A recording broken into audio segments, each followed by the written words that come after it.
So, hi guys, tuturo ko sa inyo kung paano magbenta sa Shopee sa mga hindi pa nakakaalam. So, punta lang kayo sa menu, then mag-login kayo, connect with Facebook, or connect yung SMS kung wala kayong Facebook.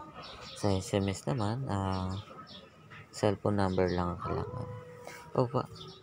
O nga pala, pwede nyo kayong magbenta dito sa Shopee. Punta lang kayo ng may shop at add product. Diyan nyo makikita camera, photo, Instagram. Kung magdadagdag kayo ng product, kailangan ayan, ganyan. Kunyari ito product na to, kakrap na siya, checkan mo lang, tapos yan, check lang. Pero dapat bago kayo magbenta sa Shopee, check nyo muna kung magkano ang presyo. Baka mo sakaling mababa, pwede yung babaan or taasan ng konti. So, lalagay nyo lang product name na kunyari ito iPhone, description ng product. Sa mga naglalagay ng description, pwedeng basta hindi kopya sa ibang binibenta. Meron rin kaya kunyari nakopya mo pero ibang lang, ilalagay ko cellphone.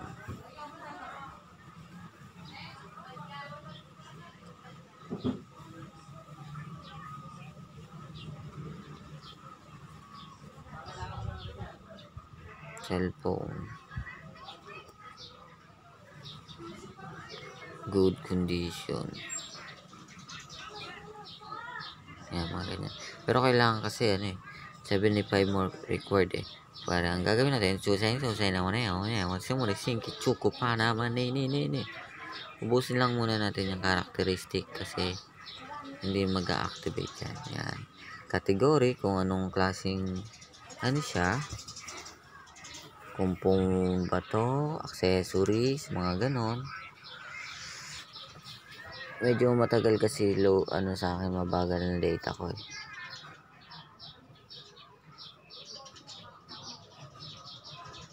Ayan. Mobile accessories.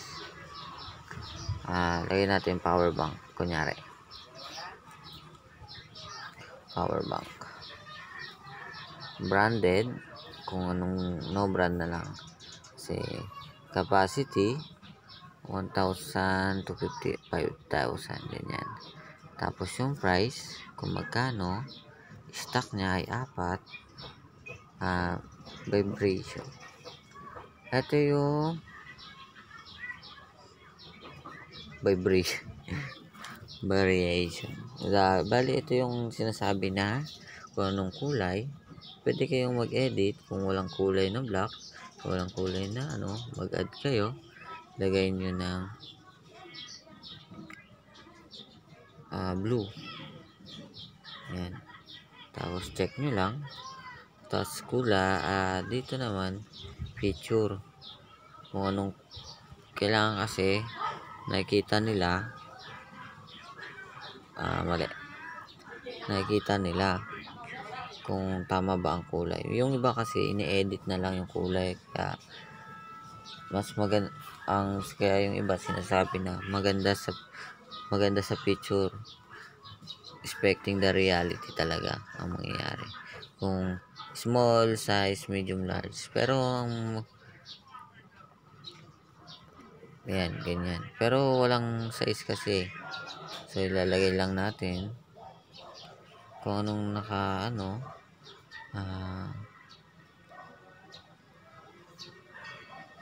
bank, power bank. Yes. Tapos ito edit blue.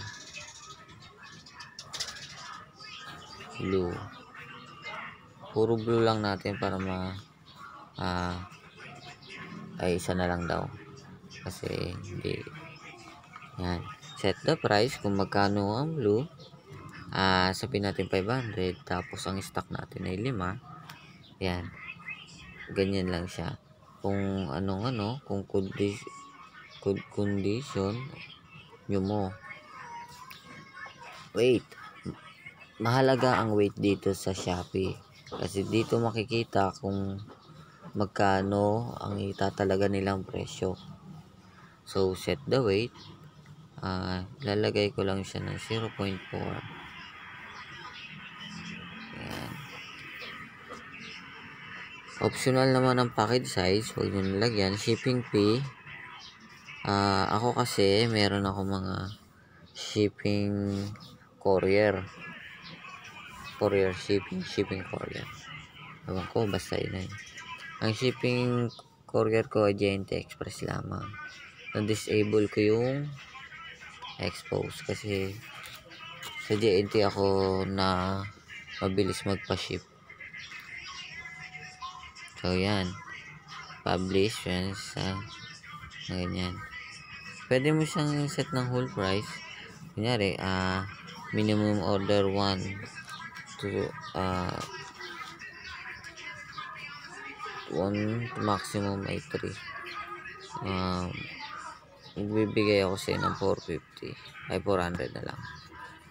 Ayan, kunyari.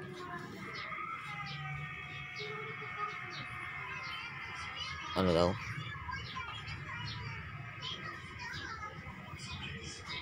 Ah, 3 to 5 yan.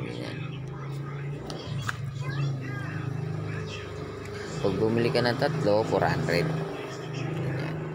So, check natin. Ito. Kailangan pa pala na ito. Phone. Yan. Ganyan lang guys. So, ayan. Nakapost na siya sa Shopee ko kagad. So, yan. Yan na siya. So, guys, ganyan lang po ang pag-post sa Shopee. Di-delete ko na kasi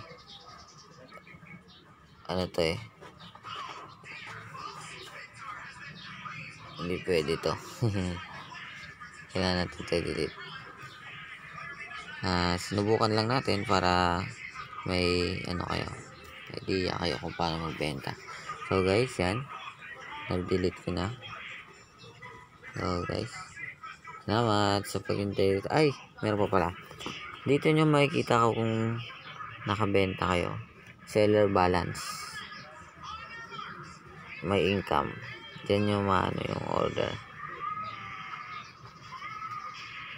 Yan. Tapos pwede nyong pag kayo, kunyari magkaperon kayong pera dyan, pwede nyo withdraw sa bank account. Ako kasi sa bank account ko wini-withdraw. So yan guys, maraming salamat.